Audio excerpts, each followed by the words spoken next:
Krisala zaybal etdi. Krisal katib öldürər.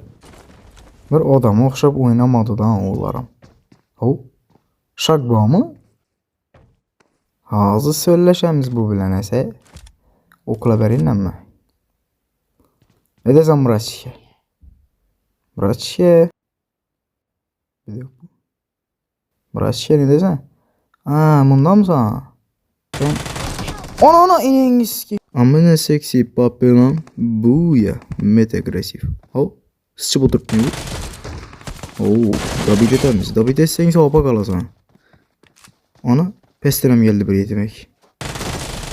Bu yetimek yağımı öldürüyen yetimek ki bu. Yetimek. Bana kim maydı? Oho. Ana bir yetimek düştü yine. Arkadan aşağı gelen mi? Bu da ki. Dabide temiz. Yankı gel. Dabide sen soğupa kalasın.